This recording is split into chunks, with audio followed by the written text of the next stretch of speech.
Developer Relations at Lit Protocol, and today I'm going to talk to y'all about how to explain cryptography to everyone. So we're going to start from a very base level understanding of cryptography, moving up to our current wallet architecture. And to start off the day, we're going to start off with some games and pattern recognition. So for this, I want you all to kind of sit and think of like what this pattern is and what the next word says. So here we go. I'm going to give you a few seconds, and there's a hint on the bottom if you are unsure. So who thinks they know what this is? Yeah. Yeah, moon. So this pattern here is reverse. Okay, y'all are good. Okay, next we have this next pattern. Okay, Gabe, what is it? Yeah, you got it. So this next pattern is that letter shift. So if any of y'all have ever done, as a kid, I would do these games with friends and do Pig Latin and kind of move words around and create our own language. So this pattern is that letter shift where that H is moved to the end, that first letter for world is moved to the end as well, being able to create this different language in a way. Okay, this is more numbers based. What do y'all think this pattern is?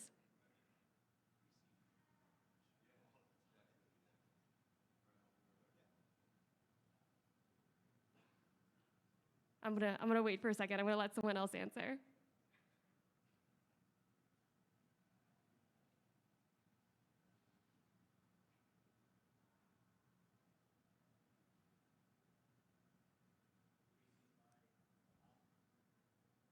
Okay, so increasing by the odd number. Not quite. You in the front here?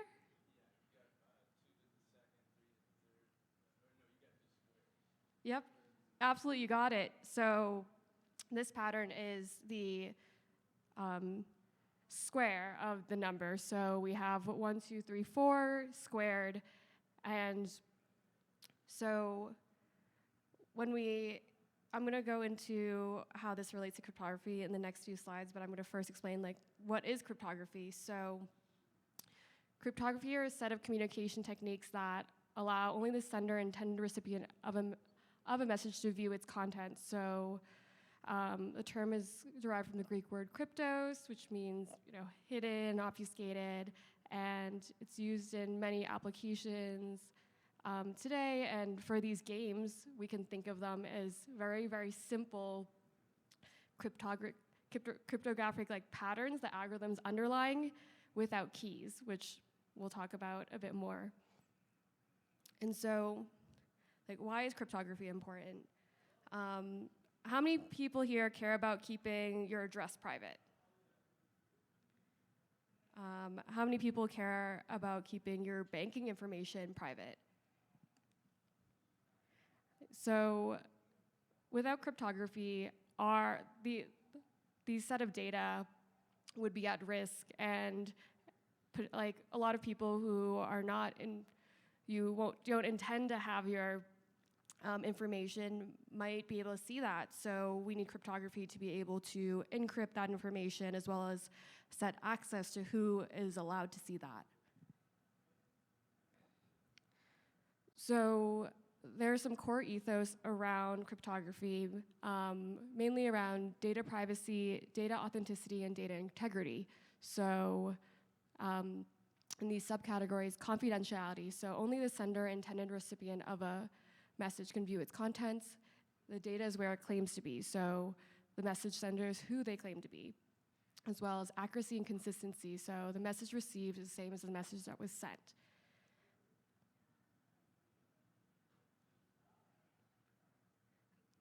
And so how does cryptography work? Where we have the encryption and decryption side, and the key parts are the key and this encryption decryption algorithm. So encryption here is the process of transforming plain text into ciphertext using a specific algorithm and key. An algorithm takes that plain text and manipulates it based on an algorithm to produce ciphertext that is readable and meaningless without your key. For decryption, it's that process of transforming ciphertext back into plain text, and it allows the authorized recipient of the encrypted message to access that original plain text message. And so keys are incredibly important in this scenario because keys are used to encrypt and decrypt messages. They're used to authenticate and authorize access to sensitive information. So an encryption key is a variable value that is applied using an algorithm to a string or block of text. It's used to produce encrypted text and decrypt encrypted information. So in this case, like of some of the games that we've played earlier, that algorithm would be those patterns, and that key is what's unique to an individual. So let's say we're using that square pattern or we're using that reverse pattern.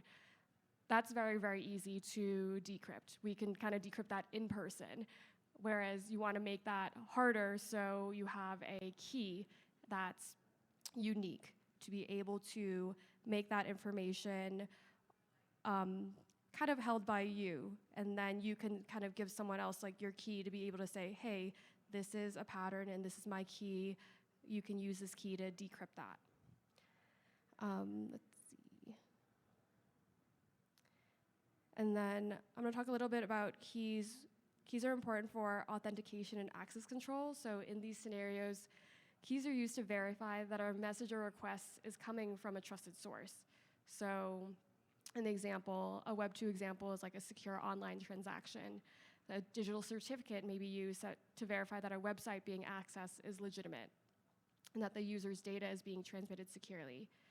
And the certificate might contain a public key that can be used to encrypt information on the website, as well as a private key in certain instances to decrypt that information.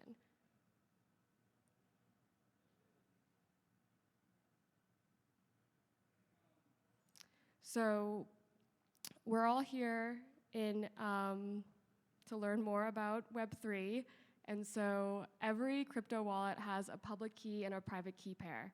And so a public key allows you to receive cryptography transactions. It's cryptographic code that's paired to a private key. And the public key can receive transactions using an address, which is usually a form of your public key. Or sorry, your address can receive a transaction using that public key.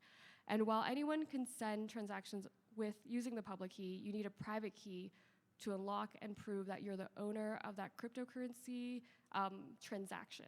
While you can generate a public key with a private key, doing the opposite is theoretically impossible. And so in this current case, if you've ever heard of the phrase, like, not your keys, not your crypto, there's a lot of importance around keeping that private key secure. And what I work on at Lit Protocol is actually decentralizing key management. So being able to being able to have different recovery methods for your key, being able to have a private key distributed across a network where you might not really need to even hold that full key and save your seed phrase or save that elsewhere. So there's a big future in key management in Web3, and I hope you'll join. So thank you so much. If you have any questions, I'll be around.